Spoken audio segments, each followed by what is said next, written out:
Hi friends, welcome back. നമ്മുടെ ഇന്നത്തെ video ഒരു ചെറിയ ടെക് അപ്ഡേറ്റ് ആണ്. എന്തായാലും ഓണമൊക്കെ എല്ലാവരും നന്നായിട്ട് ആഘോഷിച്ചു എന്ന് വിചാരിക്കുന്നു. ചില പേഴ്സണൽ കാരണം കൊണ്ട് നമുക്ക് ഓണ ആഘോഷ പരിപാടികളൊന്നും ഉണ്ടായിരുന്നില്ല. എന്തായാലും ഓണമൊക്കെ നന്നായിട്ട് തന്നെ കടന്നുപോയി. കൊറോണയുടെ ഇടയിലും കാര്യങ്ങളൊക്കെ ഭംഗിയായി എന്ന് വിചാരിക്കുന്നു.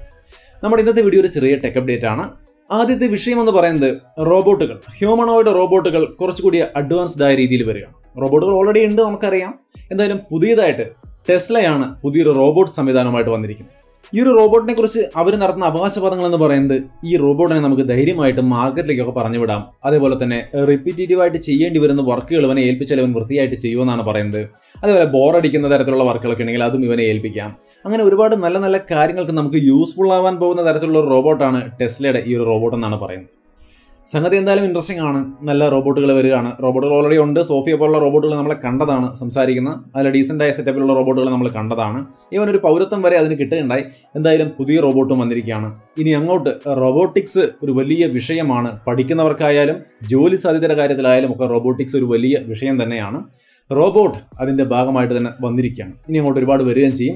ഈ ഒരു അവസരത്തിൽ ആശങ്കകൾ ബാക്കിയാണ്. അതായത് ഈ റോബോട്ടുകൾക്ക് മനുഷ്യനെ പോലെ ചിന്തിക്കാനും കാര്യങ്ങൾ മനസ്സിലാക്കാനും പഠിക്കാനും ഒക്കെ ഉള്ള ഒരു കഴിവാണ് ഇതിലൂടെ ഇവർ കൊടുത്തിരിക്കുന്നത്.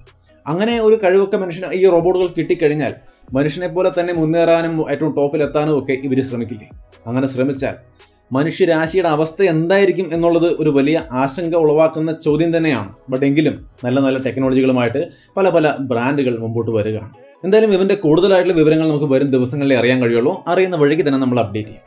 പിന്നെ അതിനിടയ്ക്ക് ഒരു കാര്യം കൂടി പറയാനുള്ളത്, ഇയർബഡുകൾ നമ്മൾ ഈ 3000 രൂപ താഴെയൊക്കെ നമ്മൾ നോക്കിയാൽ ലോ ബഡ്ജറ്റ് റേഞ്ചിൽ നമുക്ക് നല്ല നല്ല ഇയർബഡുകൾ ഏതാണ് ഗെയിമിങ്ങിന് പറ്റിയത്, നല്ല ബേസിൽ പാട്ട് കേൾക്കാൻ പറ്റിയത്, അതേപോലെ തന്നെ നോയ്സിൻ്റെ ഇയർബഡ് എങ്ങനെയുണ്ട് എന്നൊക്കെ ഒരുപാട് പേര് ചോദിച്ചിട്ടുണ്ടായിരുന്നു. ഇത്തരത്തിലുള്ള എല്ലാ ഇയർബഡുകളുടെയും വീഡിയോ നമ്മൾ ചെയ്തിട്ടുണ്ട്. കുറഞ്ഞ വിലയ്ക്ക് കിട്ടാവുന്ന നല്ല ഇയർബഡുകൾ വീഡിയോ കാണാൻ മറക്കണ്ട. ലിങ്ക് ഡിസ്ക്രിപ്ഷനിലുണ്ട്. തീർച്ചയായിട്ടും പോയി കണ്ടു നോക്കുക. ഇനി വീഡിയോ ഇഷ്ടപ്പെട്ടാൽ ലൈക്ക് ചെയ്യാൻ മറക്കല്ലേ.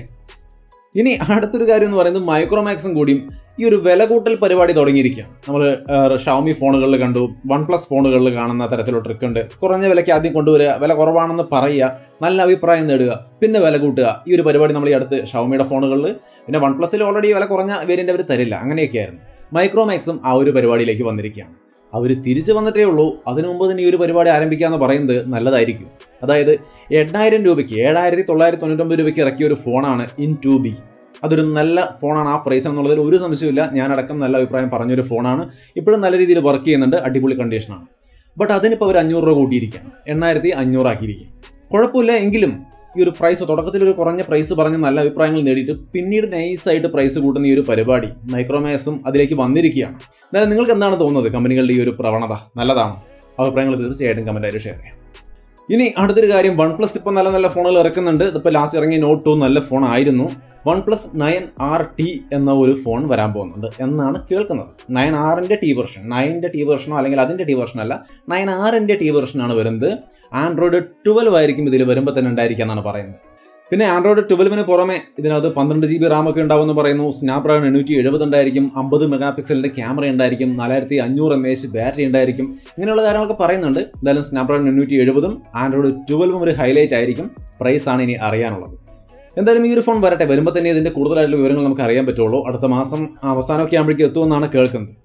ഇനി ഇതിനിടയ്ക്ക് നമ്മുടെ വീഡിയോ നിങ്ങൾക്ക് ഇഷ്ടപ്പെടുവാണെങ്കിൽ തീർച്ചയായിട്ടും ചാനൽ സബ്സ്ക്രൈബ് ചെയ്യുക. സബ്സ്ക്രൈബ് ചെയ്യുമ്പോൾ തന്നെ ബെല്ലൈക്കൺ പ്രത്യേകം എനേബിൾ ചെയ്ത് വയ്ക്കുക. ബെല്ലൈക്കൺ എനേബിൾ ചെയ്ത് വെച്ചാൽ മാത്രമാണ് നമ്മൾ അപ്ലോഡ് ചെയ്യുന്ന വീഡിയോസൊക്കെ ഓൺ ടൈമിന് നോട്ടിഫിക്കേഷനായിട്ട് നിങ്ങൾക്ക് കിട്ടുള്ളൂ.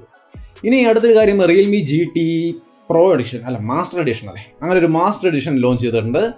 നല്ല ഫോണാണ്, കുഴപ്പമില്ല. ഒരു 28000 രൂപ റേഞ്ചിലാണ് ഈ ഒരു ഫോൺ അവർ ഇറക്കിയിരിക്കുന്നത്. ഈ ഫോണിൽ സ്നാപ്ഡ്രാഗൺ 778 എന്ന് പറയുന്ന അത്യാവശ്യം നല്ല പ്രോസസ്സറാണ്. ഈവൻ സ്നാപ്ഡ്രാഗൺ 860 കമ്പയർ ചെയ്താൽ അതിനേക്കാൾ കുറച്ച് ബെറ്ററാണ് ഈ 778. സോ ഒരു നല്ല പ്രോസസ്സറുമായിട്ടാണ് ഈ ഫോൺ ഇറങ്ങിയിരിക്കുന്നത്. 28000 രൂപയാണ് പ്രൈസ്.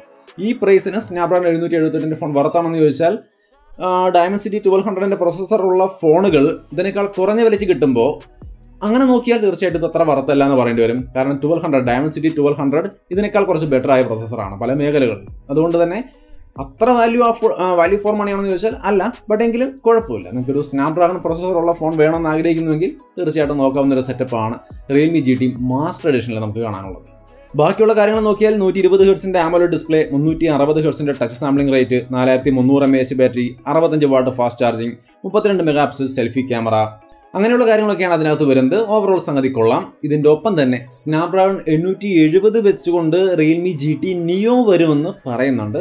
വരട്ടെ, വരുമ്പോൾ നോക്കാം. ചെറിയ ചെറിയ മാറ്റങ്ങളൊക്കെ വരുത്തി കുറേ വെർഷനുകൾ ഇറക്കുന്നത് റിയൽമിയുടെ സ്ഥിരം പരിപാടി തന്നെയാണ്. അതിൽ അത്ഭുതമൊന്നും. ഇനി അടുത്തൊരു വിഷയം എന്ന് പറയുന്നത് ഡ്രോൺ ഡെലിവറി. അതായത് നമുക്കിപ്പോൾ ഫ്ലിപ്കാർട്ടിൽ നിന്ന് ആമസോണിൽ നിന്നൊക്കെ പലത് ഓർഡർ ചെയ്യുമ്പോൾ നമുക്ക് വീട്ടിലേക്ക് ഡെലിവറി എത്തുന്നുണ്ട്. പല സംഭവങ്ങൾ ഫ്ലിപ്കാർട്ട് ആമസോൺ മാത്രമല്ല, പല കൊറിയറും നമുക്ക് വീട്ടിലേക്ക് ഡെലിവറി വരാറുണ്ട്. ചിലതൊന്നും ഡെലിവറി വരാറില്ല, നമ്മൾ പോയി എടുക്കേണ്ടി വരാറുണ്ട്. എന്തായാലും ഇതിനൊക്കെ ഒരു മാറ്റം വരാൻ പോവാണ്. അത് നമ്മൾ ഓൾറെഡി കേട്ടിരുന്നതാണ്, ഡ്രോൺ ഡെലിവറി കൊണ്ടുവരുമെന്നുള്ള കാര്യം. ബാംഗ്ലൂരിൽ ഈ ഒരു സംഗതി വൃത്തിയായിട്ട് ടെസ്റ്റ് ചെയ്ത് പരീക്ഷിച്ച് വിജയിച്ചു എന്നാണ് പറയുന്നത്. 15 കിലോമീറ്റർ ചുറ്റളവിലേക്ക് ഒരു മെഡിസിൻ ഡെലിവറിയാണ് നടത്തിയത്. വൃത്തിയായിട്ട് ഡെലിവറി ചെയ്യാൻ പറ്റിയെന്നാണ് പറയുന്നത്. ഒന്നിലധികം ടെസ്റ്റുകൾ നടത്തിയപ്പോഴും എല്ലാം സക്സസ്ഫുൾ ആയിട്ട് ഡെലിവറി ചെയ്യാൻ പറ്റി എന്നുള്ളത് തന്നെയാണ് അവർക്ക് മനസ്സിലായത്. സോ അതുകൊണ്ട് തന്നെ താമസിയാതെ ഈ ഒരു സംവിധാനം നിലവിൽ വരുമെന്നാണ് മനസ്സിലാവുന്നത്. നമുക്ക് നോക്കാം എങ്ങനെയുണ്ടാവും സംഗതി എന്നുള്ളത്. എന്തായാലും ഇൻട്രസ്റ്റിംഗ് ആണ്. പല കാരണങ്ങൾ കൊണ്ട് നമുക്ക് ഈ ഒരു ഡ്രോൺ ഡെലിവറി തീർച്ചയായിട്ടും യൂസ്ഫുൾ ആണ്.